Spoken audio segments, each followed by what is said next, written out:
여러분 안녕하세요. 연기성 목사입니다. 여러분 베드로전서 지금 잘 공부하고 계시죠? 네, 저도 이제 성경을 연구하고 또 책을 찾아보면서 많은 은혜를 받고 있습니다. 어느덧 오늘 베드로전서 3장을 함께 공부하게 되는데 여러분 끝까지 잘 공부해 주시고 중도에 포기하지 않기를 바랍니다. 하나님 앞에서 여러분께서 최대한 열심히 잘 공부해 주시고 그래야지 여러분께 당한 고난 속에서 또 자유를 경험할 수 있는 줄 믿습니다. 제가 오늘 사역이 있어서 지금 현재 시각 12시 20분인데 오늘 그래도 영상을 찍고 마무리하고 자는 게 좋을 것 같아서 컴퓨터 앞에 섰습니다. 여러분 제가 다른 목사님들 마찬가지겠지만 사역이 좀 있는데 잘 감당할 수 있도록 생각나실 때마다 기도 부탁드립니다. 네, 오늘은 3장에 대해서 말씀드리려고 하는데 앞서 2장 13절 이하의 말씀에서 제가 지난주에 말씀드린 것처럼 고난받는 사회 속에서 고난을 가하는 정부 아래서 우리 그리스도인들이 어떠한 삶의 태도를 가지고 이 고난을 극복해야 하는가를 함께 살펴보았습니다. 이제 베드로전서 3장 1절 7절에서는 고난의 시대에 가정 생활에 대해서 포커스를 맞추고 언급하고 있습니다. 즉 이러한 질문과 같습니다. 고난받는 시대에 살고 있는 그리스도인들은 어떤 모습의 가정 생활을 해야 하는가? 여러분 우리가 예수 그리스도를 구주와 주님을 모셨다는 것은 놀라운 축복입니다. 그런데 우리가 구원받았다는 사실이 자동적으로 행복한 생활을 보장하지는 못합니다. 다시 말해 저 여러분들이 처절한 노력이 없이는 가정생활이 원만하게 이루어질 수 없다는 얘기죠. 우리 주변에 코로나를 거치면서 또 이전에 상황 속에서 불행한 가정생활을 하는 가정들이 적지 않고 깨어진 가정생활을 하면서 허울뿐인 모습을 실제로 들여다보면 허울뿐인 모습을 많이 목격을 하게 됩니다. 그리고 불신자 남편 아래서 고통당하는 믿는 아내분들을 여러분 많이 보시지 않습니까? 베드로 사도가 기록할 당시에도 로마 사회에서의 여성의 지위는 말이 아니었습니다. 그리고 많은 고통을 당하고 있었습니다. 여러분 이런 말까지 유행할 지경이었는데 아내를 빌려줄지언정 돈을 빌려줄 수 없다. 여러분 돈 그깟게 뭐라고 아내보다 더 중하게 여긴단 말입니까? 이런 격화된 여성의 지위를 가지고 불신자 남편과 사면서 가정 생활을 어떻게 고민해야 하는지 해야 되는지 고민하지 않을 수 없었을 것입니다. 그리고 베드로 사도도 그러한 아내들을 염두에 두었던 것입니다. 먼저 1절부터 6절까지 아내의 자세를 말씀하고 있는데 즉 아내가 남편을 향해서 어떠한 태도를 가져야 하는가를 베드로 사도는 다루고 있습니다. 베드로 사도는 이상하리만큼 자기 남편에게 순종할 것을 강조합니다. 1절입니다. 아내들아 이와 같이 자기 남편에게 순종하라. 이는 혹 말씀을 순종하지 않는 자라도 말로 말미암지 않고 그 안에 행실을 말미암아 구원을 받게 하려니라. 여러분 지난 강의 2장의 마지막 부분에서 예수 그리스도는 억울한 고난, 애매한 고난을 당하시면서도 원망치 않으시고 하나님의 뜻에 순복했다고 말씀드렸습니다. 여기 제가 말씀드린 1절, 3장 1절의 말씀도 앞서 말씀드린 예수 그리스도의 모본과 무관하지 않습니다. 그리스도께서 고난을 받으시면서도 성부 하나님께 복종하셨던 것처럼 남편에게 순종하라는 것입니다. 여기 순복이란 말이 어떤 말이냐면 누구누구의 지위 아래, 위치 아래 자신을 둔다는 뜻입니다. 여러분 왜 베드로 사도는 순복하라고 말씀하셨을까요? 여성이 남성보다 열등하기 때문이었을까요? 그렇지 않습니다. 삼일째 하나님을 볼 때 그 삼위 하나님은 영광에 있어서 동등하시고 다만 질서 속에서 사랑하시면서 서로를 섬겨주셨던 것처럼 남편과 아내의 특성을 잘 아시는 하나님께서 가정의 행복을 위해서 그렇게 말씀하신 것입니다. 본문에서의 남편은 특히 믿지 않는 남편을 의미하면서 이어지는 구절들에서 남편에게 순종해야 할 이유를 네 가지를 설명하고 있는데요. 먼저 주님의 명령이기 때문입니다. 1절을 보시면 아내에 된 자들에게 자기 남편에게 순종하는 것을 명령하신 것을 알 수 있습니다. 여러분 7절에 함께 보시면 또 생명의 은혜를 함께 이어받을 자로서 아내의 모습을 보게 됩니다. 즉, 그 영광에 있어서 어떤 역할에 있어서 남편과 차이가 없다는 것이죠. 갈라디아서 3장 28절에도 우리 주님께서는 그리스도 예수 안에서 다 하나이다. 차별 없이 다 하나임을 선언하고 있습니다. 다시 말씀드리지만 여러분 이것은 질서에 관한 문제로서 특별히 가정 안에서 남편이 아내의 머리로서 나가기 위한 차원에서 서로 또 아내도 행복하고 남편도 그 최선을 다하고 그리스도의 사랑으로 사랑하기 위해서 주신 질서 차원에서 여러분들이 이해할 수 있어야 할 것입니다. 두 번째는 복음 증거의 기회가 되기 때문입니다. 1절과 2절을 보면 그 순종의 태도가 복음 증거의 상황에 염두에 둔 것임을 알 수 있습니다. 여러분 이 말씀 보시면 믿지 않는 남편이라 할지라도 아내가 남편에게 순종하는 모습을 통해서 전도할 수 있는 길이 열릴 것이라고 말씀합니다. 여러분 인간관계가 가까울수록 여러분 강요가 아니라 감동이 필요하죠. 여기 보시면 말로 말미암지 않고 여러분 여기 주목해 보시면 좋을 것 같은데요. 이 말로 말미암지 않고라는 말은 경건한 말이 아니라 떠들썩한 소리들을 지칭하는 말입니다. 그러니까 남편을 향해서 단정하고 경건한 말이 아니라 함께 뭐 바가지 긁는다든지 남편의 권위를 업신여긴다든지 그런 말을 통해서 남편의 자존심이 상하게 되고 그런 말미암아서 구원으로 이어지지 못하는 그런 상황을 염두에 둔 것입니다. 여러분 그 성 어거스틴의 어머니 모니카 여러분 많이 들어보셨으리라 생각합니다. 그녀는 아들 어거스틴을 구원시키기 위해서 오랜 세월 동안 기도했습니다. 그리고 방탕한 남편도 죽기 직전에 마침내 주님 품으로 돌아왔습니다. 여러분 그 모든 것은 모니카가 하나님 아버지 앞에 기도하면서 또 자신의 변화된 모습을 통해서 감동을 주었기 때문입니다.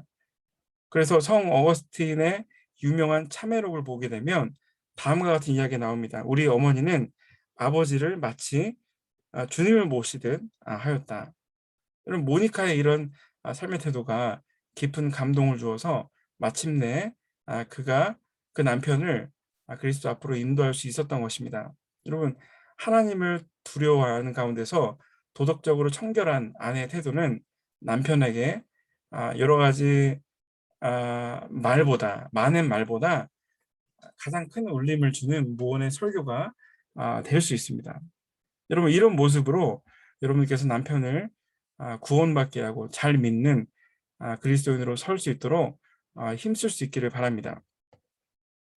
세 번째는 아내가 남편에게 순종하는 태도가 바로 아내의 인격을 단장하는 것이기 때문입니다. 4절입니다. 오직 마음에 숨은 사람을 온유하고 안정한 심령에 썩지 아니할 것으로 하라. 이는 하나님 앞에 값진 것이니라. 여러분 이러한 인격 단장 여러분 쉽지 않습니다.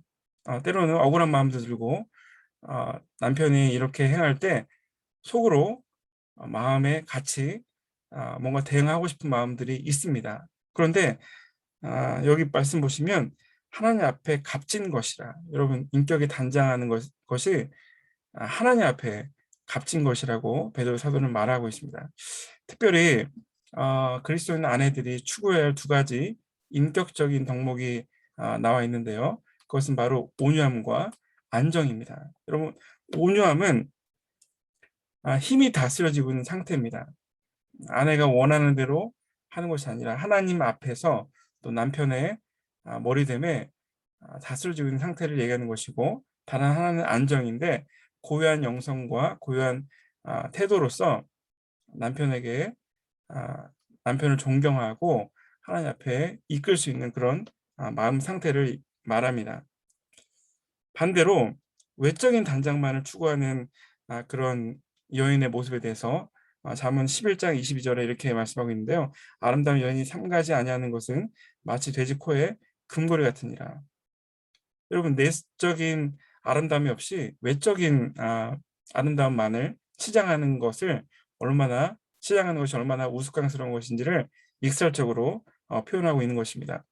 사랑하는 아내 성도님들이요, 하나님을 잘 믿는 가운데 남편을 위해서, 하나님을 위해서 내적인 아름다움의 풍성함을 여러분들이 개발하고 또 추구할 수 있기를 주님의 이름으로 축원드립니다. 그렇다고 해서 외적인 단장에 신경 쓰지 말라는 것은 아닙니다.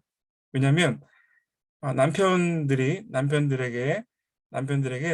아내가 아름다운 모습을 계속 보여주고 잃지 않는 것도 너무나도 중요한 것이기 때문입니다. 네 번째로 믿음의 선배들의 모본이 있는데 5절에 보시면 전에 하나님께 소망을 두었던 거룩한 부녀들도 자기 남편에게 순종함으로 자기를 단장했다고 말씀합니다. 대표적으로 그 예 중에 하나가 사라가 있는데, 사라의 예를 보면 아브라함을 주라칭하여 순종한 것을 아름다운 모본으로 소개하고 있습니다. 그럼 모든 여성들의 마음속에는 아마 여왕으로 대접받고 싶은 심리가 있을 것입니다. 그런데 그렇게 되기 위해서는 먼저 우리 아내분들께서 남편을 왕으로 잘 대접해 줄 수 있어야겠습니다. 혹시 남편분들이 믿지 않는 불신자여서 술을 마시고 들어와도 너무 신경이 내지 마십시오. 지긋지긋한 인간, 또 술 먹고 들어왔네, 그렇게 말하지 마시고 이렇게 한번 말해보시면 어떻겠습니까? 폐야, 이제 오시나이까? 약주 드시고 오늘 하루 얼마나 고생이 많으셨습니까? 이렇게 왕으로 한 달간 좀 모셔보십시오. 감동을 안 받을 남편이 없을 것이고, 진짜 그 지금까지 모습 속에서 교회를 못 나왔지만 그 안에 달라진 그런 모습 속에서 교회를 찾고 또 구원을 얻을 수 있는 그런 기회가 될 것입니다. 여러분, 6절까지 제가 이제 아내의 자세에 대해 말씀드렸다면 7절에서는 남편의 자세에 대해서 말씀하고 있는데, 네 가지 영역이 있습니다. 첫 번째로 지적인 영역인데, 남편들아 이와 같이 지식을 따라서, 여러분, 남편은 아내에 대해서 지적인 책임이 있습니다. 남편분들의 경우 아내를 잘 모릅니다. 저도 이제 에셀 가정 사역을 하면서 제가 얼마나 아내를 잘 몰랐는지, 그리고 또 남편분들에게 이것을 깨우치기 위해서 얼마만큼 알고 있는지 질문을 드리고 쓰게 하는 시간들이 있었는데요. 여러분도 한번 이 질문들을 한번 답을 해보십시오. 배우자의 생년월일을 쓰십시오. 결혼기념일을 쓰십시오. 상대방의 성격을 묘사해 보십시오. 취미를 적어 보십시오. 소원이 무엇인지 적어 보십시오. 건강 상태가 어떤가를 묘사해 보십시오. 여러분, 저 역시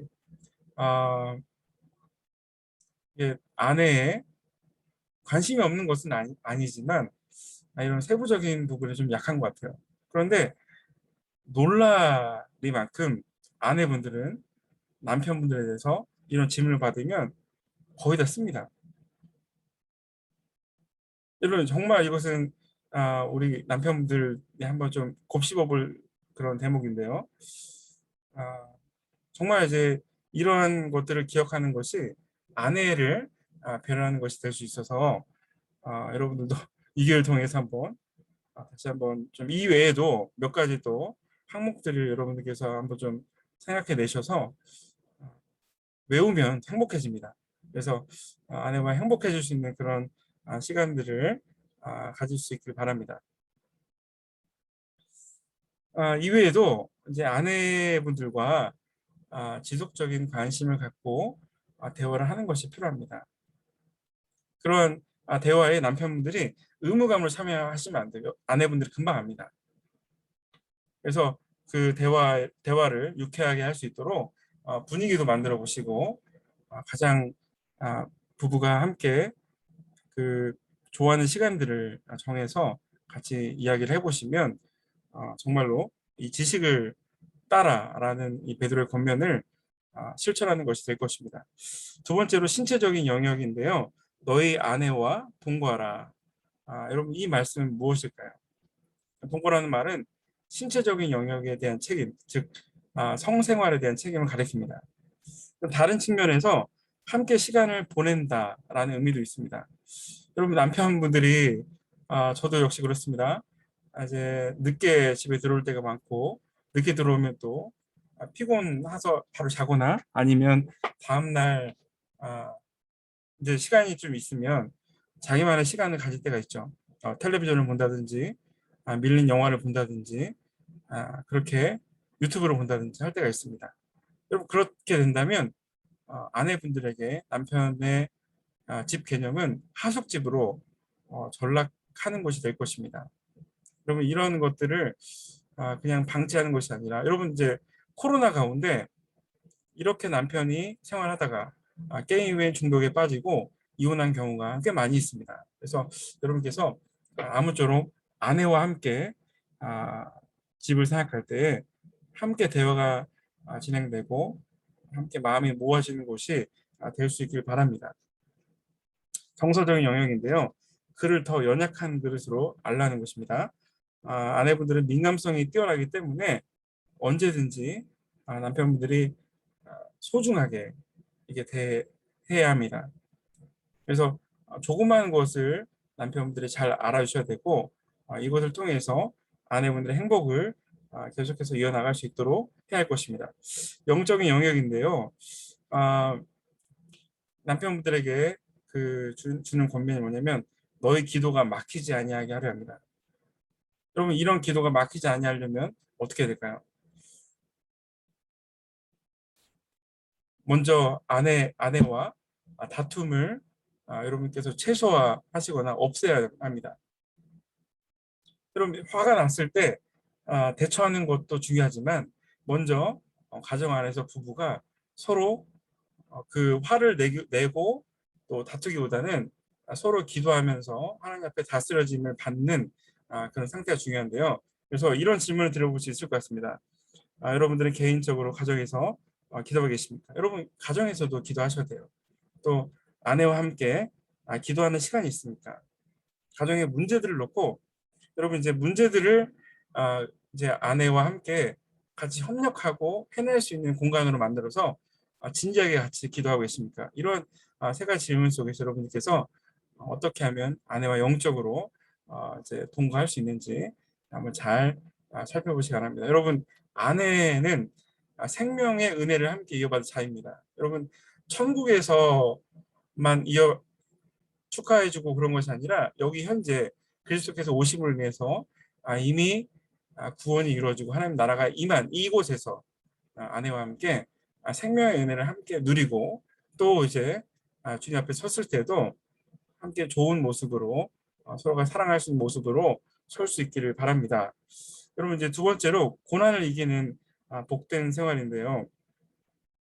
앞서 저희가 이제 가정 생활을 살펴봤지만 고난이 찾아올 때 우리에게 가정이 있다는 것은 너무나 귀한 일일 것입니다. 왜냐하면 고난 속에 혼자 있으면 여러분 언제든지 넘어지기가 쉽죠. 그런데 같이 그것도 이제 자녀까지 세 겹들로 있다면 우리가 고난 속에서 어려움이 찾아와도 서로 격려와 지원 시스템 속에서 잘 이겨낼 수 있는 가능성이 있다는 것입니다. 8절에서 17절까지는 고난을 이기는 복된 생활에 대해서 말씀하고 있는데요. 먼저는 사람을 사랑하는 삶에 대해서 베드로 사도는 말하고 있습니다. 여러분 고난이 찾아올 때 여러분 어떻습니까? 고난이 찾아올 때 우리 마음이 냉각되기 쉬워요.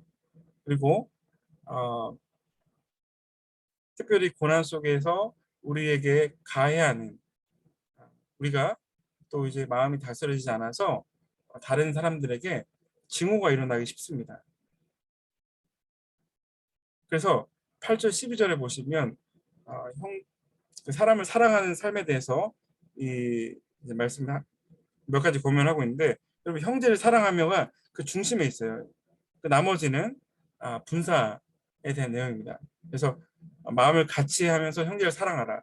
그 다음에 체육을 하면서 형제를 사랑하라. 이런 식으로 여러분께서 이렇게 적용해 볼 수 있습니다. 그래서 형제를 사랑하는 것이 가장 큰 포인트가 되고, 아, 첫 번째로 마음을 같이 하라는 건데, 여러분 우리가 이제 주변에 있는 형제들과 언제 가장 기쁘고 유쾌할까요? 그것은 우리와 생각이 일치될 때입니다. 그렇지만은 나와 다른 생각을 가진 분들이 있을 수 있습니다. 우리가 기독교의 기본 진리, 하나님의 구원 진리에 있어서는 다르면 안 되지만 그 외에 언제든지 다른 생각을 가지고 있을 수 있다는 부분들을 여러분께서 인지를 하셔야 되고, 그 안에서 자유를 용납할 수 있어야 되고 서로 관용적으로 대할 수 있어야겠습니다. 체휼하라는 말은 이웃의 기쁨과 슬픔, 삶의 장에 동참할 수 있는 삶의 태도를 가리킵니다. 우는 자들로 같이 울고 즐거워하는 자들로 같이 즐거워하라 라고 하신 말씀 속에서 저희 여러분들이 바쁘다 보면 또 저희의 삶의 영역에만 국한되면 주변에 있는 성도들의 형제들의 삶을 되돌아볼 여유가 없어요. 그런 측면에서 저 여러분들이 매 순간마다 이런 관심을 가질 수 있도록 해야 되고, 또 기도 가운데 그 형제들의 어려움에 함께 동참할 수 있는 그런 은혜를 구해야 할 것입니다. 세 번째로 불쌍히 여기라는 것인데, 우리가 복음서를 읽어보면 예수 그리스도께서 가장 많이 아, 예수 그리스도에 가장 많이 기록되고 있는 것이 바로 불쌍히 여기시고라는 말씀일 것입니다. 그러면 무엇을 불쌍히 여기겠습니까? 우리가 구력의 열정 속에서 또 성도에 대한 교제 속에서 약점이나 허물을 용납하라는 것입니다. 우리가 믿지 않는 불신자들을 향할 때 그들에게 구원이 없음을 우리가 불쌍히 여겨야 하는 마음이 있어야겠지만, 우리 성도들을 향할 때는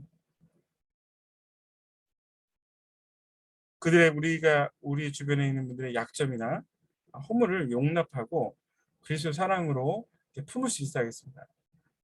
이제 겸손하라고 하는 말씀인데, 섬김을 받으려 함이 아니라 섬기려 하셨다, 예수님께서. 그럼 섬기려 한 것도 너무 대단하신데 자기 목숨을 많은 사람의 대속물로 주셨어요. 여러분 이것은 우리 주변에 마찬가지지 않습니까? 그냥 사랑할 수는 있지만 그 한 사람을 위해서 희생한다는 것은 정말 더 쉽지 않은 것 같습니다. 또 예수님께서 그런 삶을 보여주셨다는 것이에요. 여러분 청년 선교사 한 사람인 말리라는 분이 있는데, 어, 이분은 허드슨 테일러, 중국 선교사 허드슨 테일러를 함께 도왔던 사람이었습니다. 이분이 선교 본부에서 실시하는 선교 인터뷰를 이제 하셨는데, 그만 여러 가지 인터뷰 중에 부적격하다는 판정을 받았던 것이에요. 그래서 다시 좀 더 기다렸다가 인터뷰를 하라고 거기서 이제 이야기를 했는데, 이렇게 간절한 마음으로 호소했다고 합니다. 선교사로 보내주시지 않아도 좋습니다. 제가 선교사가 될 수 없다면 이미 선교사로 일하고 계시는 분들의 종노릇을 할 수 있도록 저를 보내주십시오. 여러분 그래서 이 말대로 선교 거기 본부에서 종로를 사는 마음으로 선교하라고 보냈다고 합니다. 여러분 중국 선교를 생각할 때 허드슨 테일러의 영향력을 여러분 많이 생각하죠. 그리고 이제 이 말리라는 분의 이름을 기억하는 분이 많이 없을 것입니다. 그런데 하나님 나라에 갔을 때는 이러한 마음으로 종로를 사면서 섬겼다면 오히려 허드슨 테일러보다 더 많은 상급을 받을 수 있을 것이고 더 오히려 이름이 빛날 수 있다고 여겨집니다. 여러분도 어떻습니까? 교회 사역 중에 또 사람을 사랑하는 일에 여러분들이 종로로 탄 사람을 사랑할 수도 없고 거기 더 나아가서 종로로 탈 수도 없는 그런 그 서글픈 현실을 이런 분들이 안 나와요. 요즘에 말려 같은 분들이 안 나와요.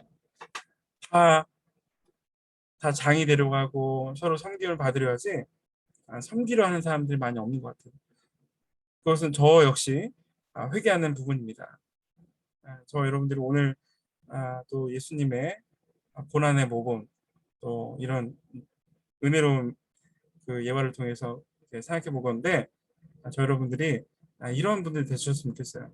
정말 주님의 그 온전하심을 본받아서 저 여러분들도 같이 겸손하고 또 주님을 따라서 그 겸손함을 실천할 때 정말 하나님의 미리 썩어 죽으면 많은 열매를 맺는 것처럼 저 여러분들 통해서 예수님의 많은 열매가 맺을 수 있기를 바랍니다. 세 번째로 이제 핍박자를 사랑하는데 여러분 악을 악으로 욕을 욕으로 갚지 말라라고 합니다. 도리어 복을 빌라. 여러분 얼마나 어려운 얘기입니까? 여러분 치욕을 주는 말로 치욕을 주는 그런 상사나 주변에 있는 친한 분들이 할지라도 얼마나 많이 있지 않습니까? 그런데 이 사도 베드로는 형제뿐 아니라 이러한 핍박자를 할지라도 사랑하라 하는 것입니다. 여러분 이러한 핍박자 원수들에 대해서 어떻게 그러면 대하는 것이 좋을까요? 첫 번째로 원수를 갚지 말라는 것입니다. 여러분 어디에 맡기라는 것입니까?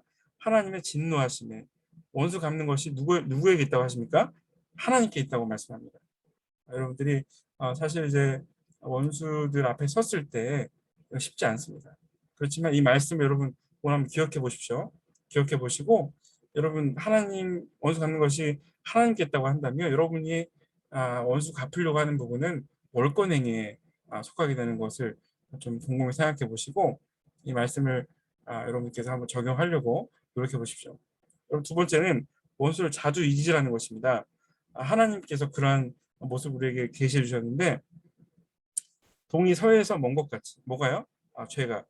죄가가 우리에게서 옮기셨다고 하십니다. 그래서 저 여러분들이 원수에 대해서 너무 이렇게 우리 마음에 힘들어서 그 미워하고 그것 때문에 힘들어서 여러분의 신앙을 다 갉아먹는 것이 아니라 자주 잊으셨으면 좋겠어요. 이거 쉽지는 않습니다. 사실 쉬운 부분은 아니지만 또 성령께서 함께 하시면 자주 잊어지게 되고 더 심한 것을 당할지라도 우리 마음에 크게 털어낼 수 있는 그런 여유도 있어지기를 바랍니다. 세 번째로 여러분 앞에 첫 번째, 두 번째가 소극적인 행위였다면 두 번째는 적극적인 행위입니다. 복을 비라는 것이죠. 억지로라도 여러분 기도하시고 축복해 보십시오. 저도 그런 적이 있는데 억지로라도 기도하고 그를 위해 축복한 적이 있었습니다. 그런데 놀랍게도 처음에는 내가 왜 이러지? 또 그분들을 위해서 이런 이런 마음을 해도 내 마음 달라지지 않을 텐데라고 생각하면서 기도했는데 제가 변하더라고요. 하나님께서 그 가운데 저를 변화시키더라고요. 그걸 이해할 수 있는 마음도 주시고 또 능력도 주시더라고요. 여러분 이를 위해서 우리를 부르신 것입니다.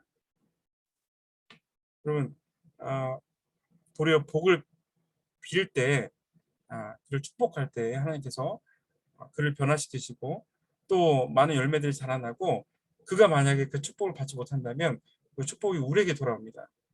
그리고 복을 빌려고 할 때 가장 중요한 것은 그 복을 이어받게 하는 것입니다. 아브라함을 통해서 온 민족이 복을 이어받던 것처럼 저 여러분들의 복음 전함을 통해서 그들에게 이어지게 하는 그런 복음 전의 열매도 맺어줄 수 있습니다. 생명을 사랑하라는 것인데 10절에서 생명을 사랑하라고 하고 있습니다. 10절에서는 혀를 금하라. 그럼 생명을 사랑하는 게 혀를 금하는 것이고 11절에 보시면 악에서 떠나 선을 행하라는 것이고 화평을 쫓으라는 것입니다. 여러분 바울 사도도 로마서에서 할 수 있거든, 너희가 할 수 있거든, 모든 사람을 더불어 화목하라고 말씀하셨는데, 여러분 이러한 것을 통해서 하나님께 영광을 돌릴 수 있게 됩니다. 이러한 삶을 살 수 있길 바랍니다. 그 이후로 이제 13절부터는 그리스도를 주로 삼는 삶에 대해서 말씀하고 있습니다. 여러분 그리스도 이 구절을 보면은 두려움이라는 것은 많이 반복됩니다. 두려움이라고 하는 두려움 많이 반복돼서 강조점이 있다고 보여지는데, 여러분 두려움에 관한 등식이 있는데 그게 무엇이냐면, 우리가 하나님만 두려워하게 되면, 제가 지난번에 말씀드린 것 같은데, 하나님만 두려워하게 되면 사람을 두려워하지 않게 되고, 반대로 우리가 사람을 두려워하게 되면 하나님을 두려워하지 않게 됩니다. 그럼 참 놀라운 것이죠. 여러분 우리가 죄를 짓는다는 것은 볼 때 사람을 두려워하는 결과입니다. 그리고 고난받는다는 것은 죄를 짓지 않고 고난받는다는 것은 하나님을 두려워한다는 것입니다.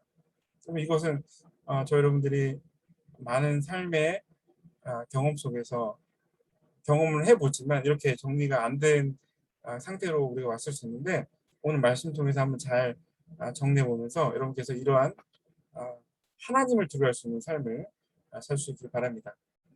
여러분 15절에서 보시면 앞에서 이제 그리스도를 주로 삼고 그리스도를 삼아서 거룩하게 하고, 15절에 이제 강조하는 게 뭐냐면 복음 증거의 기회가 된다는 것입니다.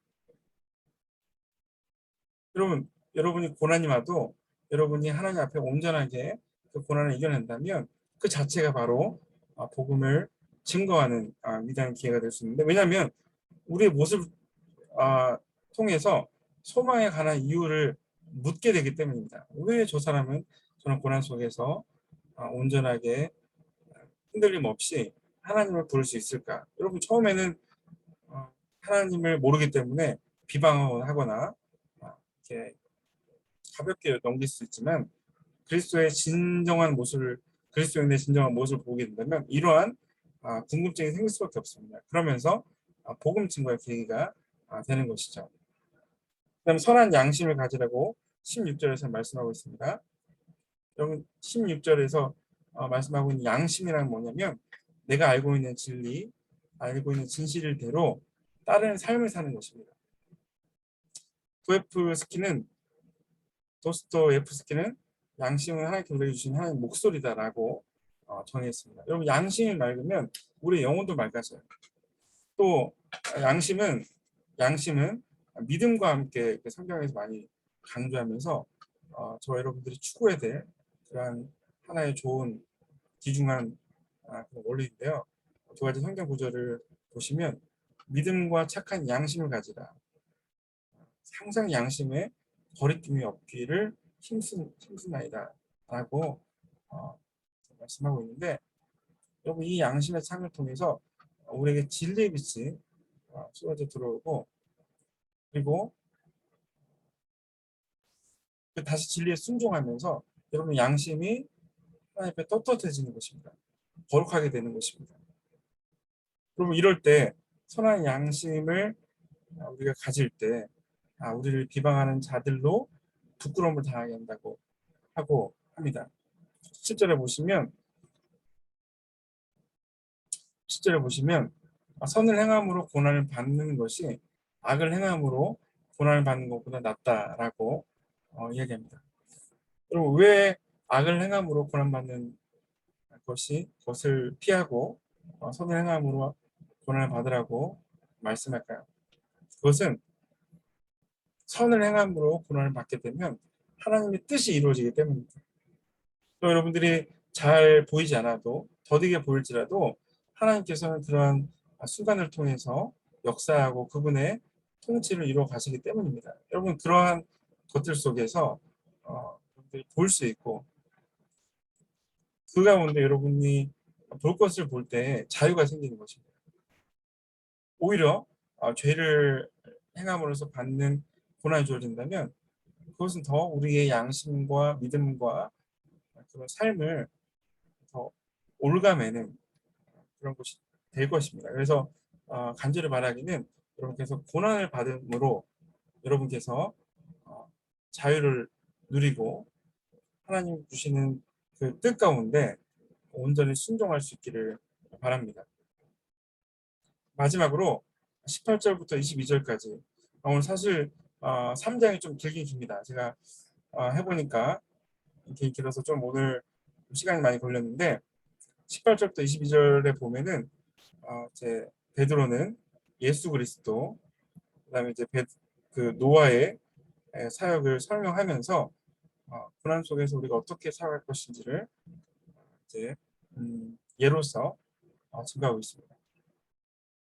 첫 번째로 예수 그리스도 사역인데 이 장에서 알 수 있는 것처럼 예수님께서는 고난의 문제에 있어서도 우리에게 모본이 되셨을 뿐만 아니라 우리가 고난 가운데 어떻게 사역을 해야 될지에 대해서도 모본을 제공하신 걸 우리가 알 수 있습니다. 18절에 보시면 그리스도께서 단번에 죄를 위하여 죽으사 의인으로서 불의한 자를 대신하셨으니 이는 우리를 하나님 앞으로 인도하려 하십니다. 여러분 18절을 볼 때에 예수님의 죽으심을 통해서 구속의 사건을 완성하셨고 우리를 하나님 앞으로 인도하셨다라는 것을 볼 수 있습니다. 그럼 많은 위인전이나 영웅들은 자신의 업적에 중심을 맞추고 있죠. 그런데 예수님은 철저하게 죽으심을 통해서 이루어지는 하나님의 뜻, 구속의 사건 통해서 우리가 하나님의 보좌 앞으로 담대히 나아갈 것을 염두에 두시면서 그 가장 귀한 것을 성취하기 위해서 예수님은 죽으심을 목적으로 삼고 달려나갔던 것입니다. 19절을 보시면 그가 또한 영으로 가서 옥에 있는 영인들에게 선포하시느니라. 이제 어느 신학자는 이것을 원래 이제 개혁 한글에서는 전파로 돼 있어요. 그래서 이제 사후 구원의 가능성을 입증한다고 말도 안 되는 소리를 한 적이 있는데 여러분 누가복음 16장에 부자와 나사로 이야기를 통해 보시는 것처럼 한 번 죽게 되면 영원한 심판 또는 천국이 예비되어 있습니다. 다른 가능성 없습니다. 이 전파로 보게 돼서 그런 것인데 여러분 선포로 보게 되면 어떨까요? 선포로 보게 되면 하나님께서 오래 참으시면서 120년 동안이나 시간을 주면서 그들에게 회개 기회를 요청하셨지만 말씀하셨지만 거절하고 끝내 죽었던 사람들에게 그리스도께서 이루신 위대한 승리를 선포하셨다고 보는 것이 문맥에 더 어울릴 것입니다. 그럼 또 예수 그리스도의 부활이 참 중요하죠. 부활이 없으면 우리 믿음이 헛것일 수 있습니다. 헛것입니다. 예수님이 부활하심으로 영원히 썩어져 죽어갈 우리의 삶 가운데 산소막이 되셨습니다. 어떻게 해서요? 영에 의해서, 영으로는. 그리고 한 걸음 더 나아가서 예수님은 마침내 승리를 완전케 하시기 위해서 승천하셨습니다. 그리고 그 예수님은 지금 하늘에 하나님 보좌 우편에 앉아 계셔서 그 앞에 있는 천사들이나 권세자들이나 왕들이 그 복종하는 그 영광을 지금 받고 계십니다. 두 번째로 노아의 사역을 여러분 말씀드리기 원하는데 여러분 앞에서 그러니까 그 베드로가 고난에 대해서 얘기하다가 왜 예수님에 대해서 얘기했을까요? 여러분 예수님께서 마침내 고난 가운데 그 하나님 뜻을 성취하셔서 온전한 영광을 받으셨기 때문에 저 여러분들도 그런 삶을 살아가라고 하면서 그리스도의 모본과 그 삶의 정체하고 있는 것이고 노아도 우리가 좀 눈여볼 필요가 있는데 이 노아를 등장시킨 것은 약간 생뚱맞은 것처럼 보일 수 있는데 여러분 유대인들에게 가장 존경스러운 족장이 바로 노아였습니다. 가령 노아가 현재 고난받는 장소인 예루살렘에 로마 가운데 있었다고 했을지라도 자신만 제외하고 모든 가족들이 다 멸망했다고 생각할 정도로 그 당시에 정도로 이 노아를 존경했습니다. 노아의 시대와 1세기 그리스도인들의 상황이 유사했는데 참으로 부패했던 시기였습니다. 창세기 6장 5절에 보시면 사람의 죄악이 세상에 가득함과 그의 마음으로 생각하는 모든 계획이 항상 악할 뿐임을 보시고 1세기의 그리스도인들이 이런 상황을 경험했기 때문에 노아에 관심을 가졌던 것입니다. 또 성경은 노아의 때가 종말을 생각하면서 노아의 때와 같다고 말하고 있는데요. 당시 이제 이러한 이제 부패와 만연하고 또 그 핍박이 계속되면서 종말이 올 것이라고 하는 기대감들이 있었을 것입니다. 그러면서 노아를 통해서 서로 경고를 받으면서 서로 권면하고 일깨워주기를 원했던 것이죠. 그렇다면 노아의 사역이 주는 의미가 무엇일까요? 그럼 노아는 어려운 시대를 살았죠. 노아의 때도 어렵고 당시 성도들도 어려웠습니다. 만물의 마지막이 가까이 왔습니다. 정말로 계속해서 어려움이 반복되는 그런 어, 시기였음을 볼 수 있는데 여러분 이제 이런 시기가 다가올수록 하나님의 심판이 언제 임하는지 우리 더 알지 못하고 그 심판이 어, 올 것, 하나님의 극심한 대환란이 있고 나서 심판이 올 것을 많은 그 당시에 성도들도 예측하고 있었고 우리도 성경 가르침을 받아서 알고 있는데 저 여러분들도 심판을 대비해야겠습니다.